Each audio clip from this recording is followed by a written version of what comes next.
بچے بڑے ذہین ہوتے ہیں، ان کا حافظہ بڑا قوی ہوتا ہے، بچوں کو کم نہ سمجھے۔ اگر آپ میری اس بات سے مخالفت کرتے ہیں کہ نہیں بچے ذہین نہیں اور بچوں کے حافظہ ٹھیک نہیں، تو پھر میں آپ سے پوچھتا ہوں، اگر آپ کی عمر 70 سال ہے، آپ کی عمر 60 سال ہے، 50 سال ہے، 40 سال ہے، میں آپ سے پوچھتا ہوں کہ آپ اپنی زندگی کے واقعات مجھے سنائیں، تو مجھے یقین ہے کہ آپ سب سے زیادہ بچپن کے واقعات سنائیں گے۔ کیوں؟ بچپن کے جو واقعات ہیں اس وقت آپ کا حافظہ قوی تھا، وہ باتیں آپ کو بالکل یاد ہیں، کل کی بات، 1 سال پہلے کی بات، 1 مہینہ پہلے کی بات آپ کو بھول چکی ہوگی، لیکن بچپن کی باتیں آپ کو فر یاد ہوگی۔ اس لیے بچوں کا جو حافظہ ہوتا ہے وہ بڑا قوی ہوتا ہے۔ آپ نے ان کو سمجھانا ہے کہ سب سے زیادہ محبت کس سے کرنی ہے؟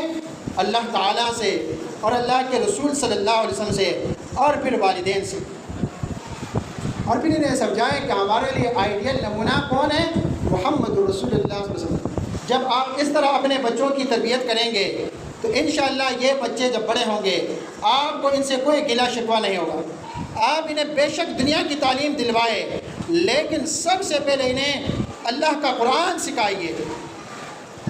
آپ نے قرآن سیکھا، آپ کے بچوں نے قرآن سیکھا، تو گویا کہ تمام علوم سیکھ لیے، کیونکہ تمام علوم کا سرچشمہ، تمام علوم کا منبع اللہ کی کتاب ہے، قرآن مجید ہے، فرقان حمید ہے۔ اس لیے سب سے پہلے ان بچوں کو قرآن پڑھائیے، باقی دنیاوی تعلیم وغیرہ بعد میں۔ مختصر حمد و صلوات کے بعد جو ہمارا موضوع جاری ہے وہ ہے حقوق الاولاد، کہ اولاد کے کیا کیا حقوق ہیں، اور بات یہاں تک پہنچ چکی تھی کہ سیدنا ابراہیم علیہ السلام نے اولاد کے لیے اللہ تعالیٰ سے دعائیں کی، اللہ تعالیٰ نے انہیں جوانی میں اولاد سے محروم رکھا، یہاں تک کہ ہجرت کا وقت آیا، تو ہجرت کے وقت جتنی دعائیں ابراہیم علیہ السلام نے کی، تو ان دعاؤں میں سے ایک دعا یہ بھی تھی کہ اللہ مجھے نیک صالح اولاد عطا فرما، رب ہب لی، یا اللہ مجھے عطا فرما بیٹا من الصالحین، صالحین میں سے۔ فبشرناہ بغلام حلیم، اللہ فرماتا ہے کہ ہم نے اسے خوشخبری دی ایک بردبار، ایک نرم مزاج، ایک حلیم الطبع بیٹے کی، کہ ہم آپ کو بیٹا عطا کریں گے، وہ فرما بردار بیٹا ہوگا، بردبار ہوگا، صابرین میں سے ہوگا، نبیوں میں سے ہوگا۔ تو اس حوالے سے اولاد کے حقوق ہم بیان کر رہے تھے،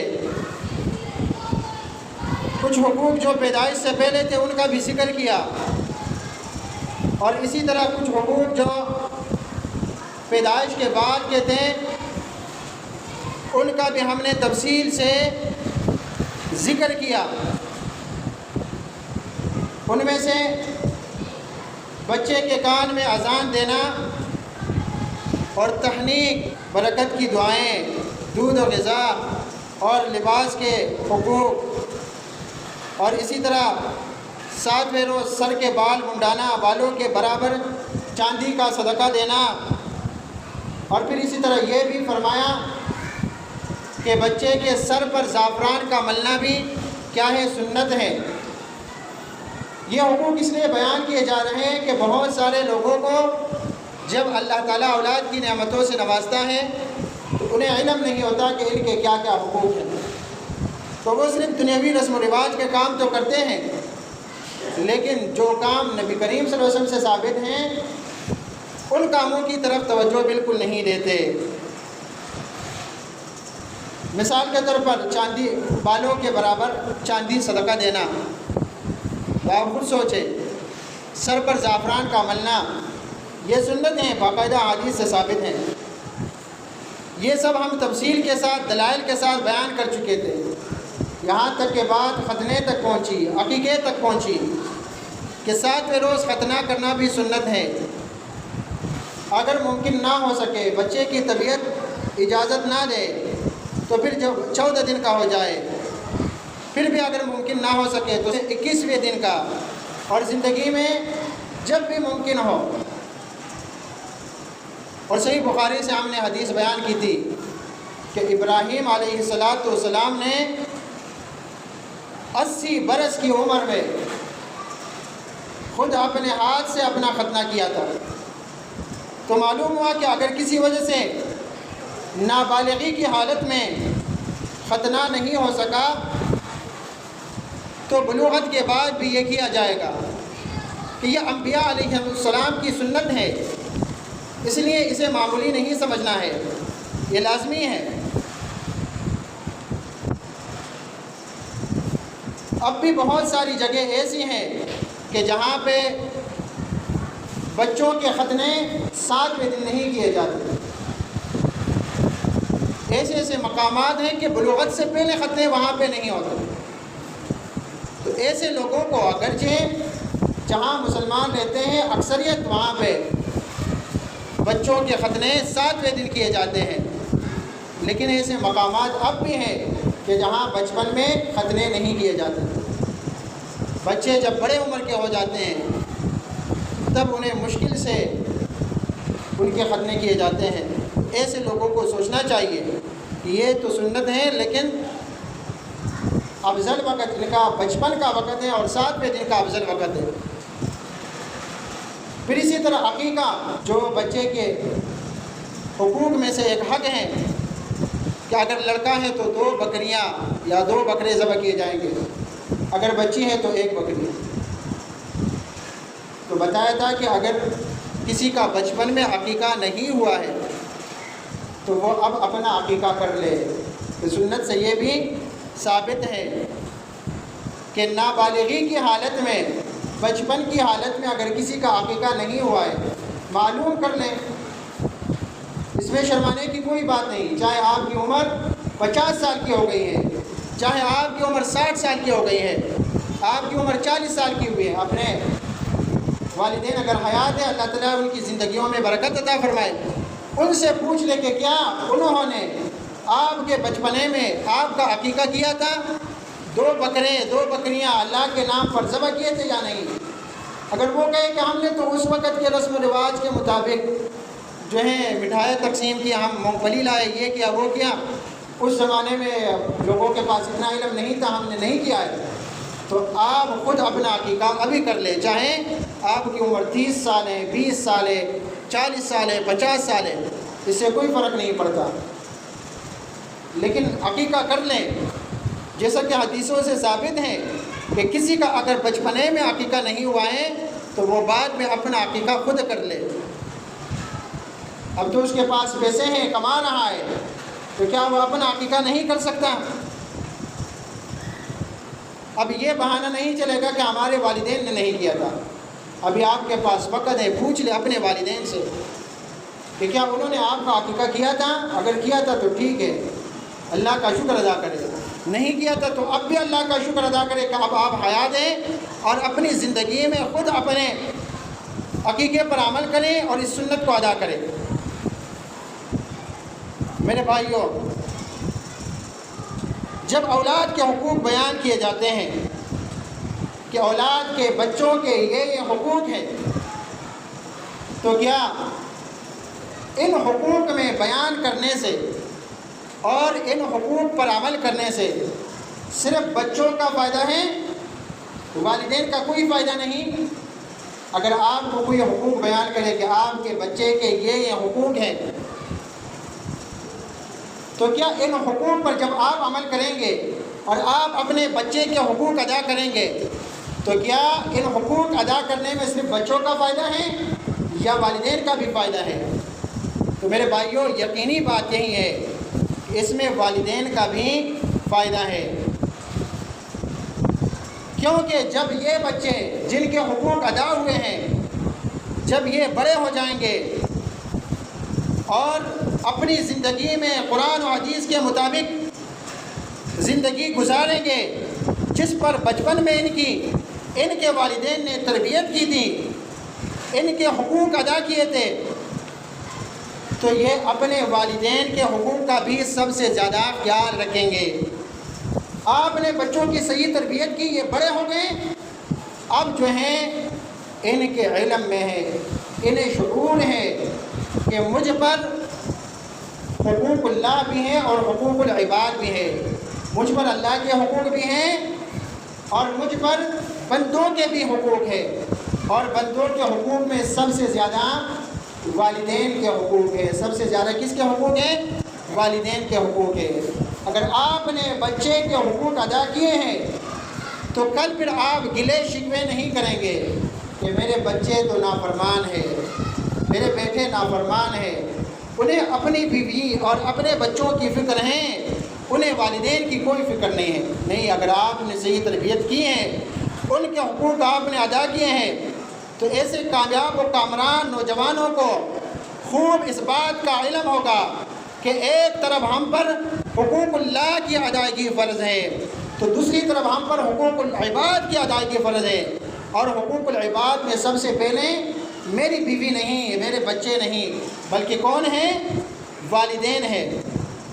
تو کیا نتیجہ ثابت ہوا کہ بچوں کے حقوق ادا کرنے، ان کی تعلیم و تربیت کرنے سے نہ صرف بچوں کا فائدہ ہے بلکہ ان کے والدین کا بھی کیا ہے؟ فائدہ ہے۔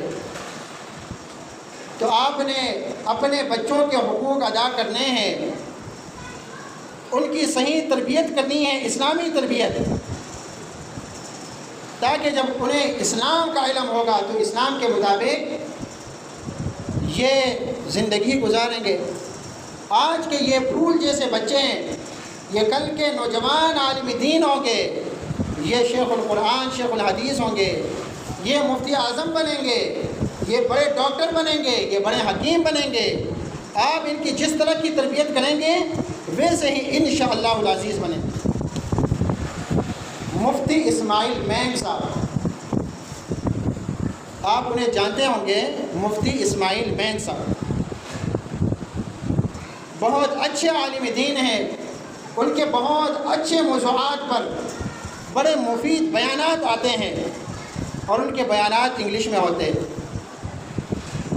ان کا قول ہے کہ اپنے ماں باپ سے محبت کیجیے، اپنے ماں باپ سے محبت کیجیے، آپ پر ان کا بہت قرض ہے، آپ نے کبھی انہیں حاصل کرنے کے لیے دعا نہیں کی، آپ نے کبھی اس طرح دعا نہیں کی کہ اللہ مجھے یہ والدین عطا فرما، میں نے اس جیسے والدین ہو۔ آپ نے کبھی والدین کے حصول کے لیے دعا نہیں کی، لیکن انہوں نے آپ کو حاصل کرنے کے لیے بہت دعائیں کی ہیں۔ تو یہ باتیں آپ کو تب معلوم ہوگی اور ان بچوں کو تب معلوم ہوگی جب ان بچوں کے حقوق ادا ہوں گے اور ان کے اسلامی تربیت کی جائے گی۔ بچوں کے حقوق میں سب سے اہم اسلامی تربیت ہے، اور انہیں سمجھائیے کہ ہمارے لیے اور آپ کے لیے آئیڈیل نمونہ محمد الرسول اللہ صلی اللہ علیہ وسلم کی ذات ہے۔ ہمارا قائد کون ہے؟ محمد الرسول اللہ صلی اللہ علیہ وسلم۔ ان بچوں کو اللہ کی محبت سکھائیے۔ بچوں سے آپ پوچھتے ہیں نا کہ آپ کو کس سے زیادہ محبت ہے، والد پوچھتا ہے بیٹے کس سے زیادہ محبت ہے، تو بچہ کہتا ہے آپ سے زیادہ محبت ہے۔ والدہ پوچھتی ہے آپ کو کس سے زیادہ محبت ہے، تو والدہ کو جواب دیتا ہے بچہ کہ آپ سے زیادہ محبت ہے۔ پھر کس سے ہے؟ پھر والد سے۔ اگر والد نے پوچھا تو پھر والد کا نام لے گا۔ بچے بھی اتنے ہوشیار ہوتے ہیں، اتنے سمجھدار ہوتے ہیں، آپ ان سے گفتگو کیجئے، انہیں سکھائیے، وہ اپنے بہن بھائیوں کے نام لے گا کہ ان سے محبت ہے۔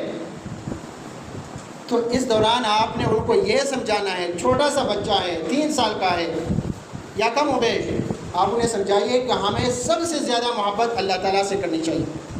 سب سے زیادہ محبت کس سے کرنی چاہیے؟ اللہ تعالیٰ سے کرنی چاہیے، اور اس کے بعد سب سے زیادہ محبت اللہ کے رسول صلی اللہ علیہ وسلم سے کرنی چاہیے۔ جب میں نے آپ سے پوچھا تو آپ نے میرا نام لیا، پھر بعد میں والدہ کا نام لیا، لیکن سب سے پہلے آپ کو اللہ کا نام لینا چاہیے۔ سب سے زیادہ محبت اللہ سے، پھر اللہ کے رسول سے، اللہ اور رسول کے حقوق کے بعد پھر والدین کے حقوق کے، والدین کے نام لے، یہ انہیں سمجھائے۔ تو پھر آپ جب بھی کہیں گے کہ بیٹے آپ کو سب سے زیادہ کس سے محبت ہے، اگر آپ نے ایک بار سمجھایا نا، ایک بار، ان بچوں کو آپ نے ہمیشہ ایک بار سمجھانا ہے، یہ اتنے ہوشیار اور ذہین ہوتے ہیں۔ آپ نے ایک بار سمجھایا، آپ نے کل دوبارہ پوچھا، یہ اللہ کا نام لیں گے۔ بچے بڑے ذہین ہوتے ہیں، ان کا حافظہ بڑا قوی ہوتا ہے، بچوں کو کم نہ سمجھے۔ اگر آپ میری اس بات سے مخالفت کرتے ہیں کہ نہیں بچے ذہین نہیں اور بچوں کے حافظہ ٹھیک نہیں، تو پھر میں آپ سے پوچھتا ہوں، اگر آپ کی عمر 70 سال ہے، آپ کی عمر 60 سال ہے، 50 سال ہے، 40 سال ہے، میں آپ سے پوچھتا ہوں کہ آپ اپنی زندگی کے واقعات مجھے سنائیں، تو مجھے یقین ہے کہ آپ سب سے زیادہ بچپن کے واقعات سنائیں گے۔ کیوں؟ بچپن کے جو واقعات ہیں اس وقت آپ کا حافظہ قوی تھا، وہ باتیں آپ کو بالکل یاد ہیں، کل کی بات، 1 سال پہلے کی بات، 1 مہینہ پہلے کی بات آپ کو بھول چکی ہوگی، لیکن بچپن کی باتیں آپ کو فر یاد ہوگی۔ اس لیے بچوں کا جو حافظہ ہوتا ہے وہ بڑا قوی ہوتا ہے۔ آپ نے ان کو سمجھانا ہے کہ سب سے زیادہ محبت کس سے کرنی ہے؟ اللہ تعالیٰ سے اور اللہ کے رسول صلی اللہ علیہ وسلم سے، اور پھر والدین سے۔ اور پھر انہیں سمجھائیں کہ ہمارے لیے آئیڈیل نمونہ کون ہے؟ محمد رسول اللہ صلی اللہ علیہ وسلم۔ کہ بعض جلسوں جلوسوں میں نعرے لگانے والے بچوں سے پوچھتے ہیں فلاں بنو گے، فلاں بنو گے، وہ بچے کیا جواب دیتے ہیں؟ نا بھائی نا۔ اور جب اپنے لیڈر کی بات آتی ہے تو کہتے ہیں ہاں بھائی ہاں۔ تو کیا آج کل کے سیاسی لیڈر یہ ہمارے لیے آئیڈیل اور نمونہ ہے؟ یہ ہرگز نہیں۔ اگر آپ کسی لیڈر کو آئیڈیل سمجھتے ہیں تو یہ آپ کے بچے کے لیے آئیڈیل نہیں ہے، کیونکہ آپ اس لیڈر کی زندگی کا مطالعہ کیجئے۔ تو کیا آپ بھی یہ اپنے بچے کے لیے پسند کریں گے کہ آپ کا بچہ بھی اسی طرح ہو؟ تو آپ اگر اپنے دل پر ہاتھ رکھ کر جواب دیں گے تو آپ کہیں گے کہ نہیں۔ لیکن میں اگر آپ سے پوچھوں تو آپ مفتی اسماعیل بینک کو ایک بار اگر آپ نے سنا ہے تو کوئی آپ سے پوچھے کہ آپ مفتی اسماعیل بینک صاحب یا شیخ عبد الرحمن السدیس صاحب جو امام کعبہ ہے اس جیسا علم چاہتے ہیں، اس جیسا بننا چاہتے ہیں؟ آپ کہیں گے ہاں کیوں نہیں، کسی عالم دین فقیہ عالم کا نام لے جو عالم باعمل ہو۔ آپ کہیں کہ آپ کے بچے کو اس طرح کا علم آتا ہو اور اس طرح باعمل ہو تو آپ پسند کریں گے؟ آپ کہیں گے کہ میں یقیناً یہ پسند کرتا ہوں، کیونکہ یہ جو لیڈر ہوتے ہیں یہ 5 سال کے لیے، 10 سال کے لیے، زیادہ سے زیادہ کتنے سال کے لیے، لیکن ہمارے لیے جو آئیڈیل ہیں وہ محمد الرسول اللہ صلی اللہ علیہ وسلم ہے۔ اور جو محمد الرسول اللہ صلی اللہ علیہ وسلم کی اتباع کرنے والے، آپ کی نقش قدم پر چلنے والے، آپ کی سنتوں پر عمل کرنے والے، وہ لوگ جنہوں نے دین کا علم حاصل کیا اور دین کی روشنی پھیلا رہے ہیں، نہ دن دیکھتے ہیں نہ رات، نہ ماہ و سال دیکھتے ہیں، اور اللہ تعالیٰ کی مخلوق کو اللہ کا دین پہنچا رہے ہیں، تو ایسے لوگ جو ہیں آئیڈیل ہونے چاہیے۔ تو میرے بھائیوں، جب آپ اس طرح اپنے بچوں کی تربیت کریں گے تو انشاءاللہ یہ بچے جب بڑے ہوں گے آپ کو ان سے کوئی گلہ شکوہ نہیں ہوگا۔ آپ انہیں بے شک دنیا کی تعلیم دلوائے، لیکن سب سے پہلے انہیں اللہ کا قرآن سکھائیے۔ آپ نے قرآن سیکھا، آپ کے بچوں نے قرآن سیکھا تو گویا کہ تمام علوم سیکھ لیے، کیونکہ تمام علوم کا سرچشمہ، تمام علوم کا منبع اللہ کی کتاب ہے، قرآن مجید ہے، فرقان حمید ہے۔ اس لیے سب سے پہلے ان بچوں کو قرآن پڑھائیے، باقی دنیاوی تعلیم وغیرہ بعد میں۔ اور یہ حقوق قرآن و حدیث سے ثابت ہے۔ قرآن مجید میں اللہ سبحانہ و تعالیٰ فرماتا ہے یا ایھا الذین آمنوا، اے وہ لوگ جو ایمان لائے ہو، قوا انفسکم، اپنے آپ کو بچاؤ۔ یا رب ہم اپنے آپ کو کس چیز سے بچائے؟ وَأَہْلِیکُم، اور اپنے اہل و عیال کو بچاؤ۔ یا رب ہم اپنے آپ کو اور ہم اپنے اہل و عیال کو کس چیز سے بچائے؟ فرمایا نارا، جہنم کی آگ سے بچاؤ۔ تو جہنم کی آگ سے بچانے کا مطلب یہ ہے کہ اپنے اہل و عیال کی صحیح اسلامی تربیت کرو، اور ان کے بارے میں تم سے پوچھا جائے گا۔ یہ بہانہ نہیں چلے گا کہ میرا بس نہیں چلتا تھا اور یہ تھا اور فلاں، ہیلے بہانے نہیں چلیں گے۔ صحیح بخاری میں حدیث ہے کلکم راع وکلکم مسئول عن رعیتہ، اے لوگوں تم سب ذمہ دار ہو۔ یہ نہ کہو کہ فلاں ذمہ دار ہے، فلاں ذمہ دار ہے، نہیں، تم سب ذمہ دار ہو، اور تم سے تمہاری ذمہ داری کے بارے میں اور تمہارے رعایا کے بارے میں پوچھا جائے گا۔ اگر ایک لیڈر ہے، ایک حکمران ہے، اس سے ملک کے بارے میں پوچھا جائے گا، تو آپ سے آپ کے گھر کے بارے میں پوچھا جائے گا، آپ سے آپ کے بچوں کے بارے میں پوچھا جائے گا کہ آپ نے اپنے بچوں سے کتنی محبت کی اور کتنی محبت سے انہیں اللہ کا دین پڑھایا اور کتنی آپ نے انہیں تعلیم و تربیت دلوائی۔ ان سب کے بارے میں پوچھا جائے گا۔ حدیث میں کل مولود یولد علی الفطرۃ فَأَبَوَاهُ يُحَوِّدَانِهِ أَوْ يُنَصِّرَانِهِ أَوْ يُمَجِّسَانِهِ کہ ہر بچہ فطرت سلیمہ پر پیدا ہوتا ہے، اسلامی تربیت پر پیدا ہوتا ہے۔ اب والدین پر یہ بات ہے کہ والدین ان کی کس طرح تربیت کرتے ہیں، انہیں یہودی بناتے ہیں، عیسائی بناتے ہیں، مجوسی بناتے ہیں، یا انہیں مسلمان بناتے ہیں۔ بچہ تو فطرت سلیمہ پر پیدا ہوا ہے، اب آپ کا کام ہے کہ آپ انہیں موبائل تما دیتے ہیں یا انہیں کتاب و قلم تما دیتے ہیں۔ اب آپ کو سوچنا چاہیے کہ آپ کے بچوں کی کس طرح تربیت ہونی چاہیے، کہ آپ کے بچوں کی نیٹ سے تربیت ہونی چاہیے یا آپ کے بچوں کی وہ تربیت ہونی چاہیے جو آپ چاہتے ہیں اور جو اللہ کی رضا کے مطابق ہے، جو محمد رسول اللہ صلی اللہ علیہ وسلم کے طریقے کے مطابق ہے۔ اللہ رب العالمین ہم سب کو سمجھنے اور عمل کرنے کی توفیق عطا فرمائے۔ آمین و آخر دعوانا الحمدللہ۔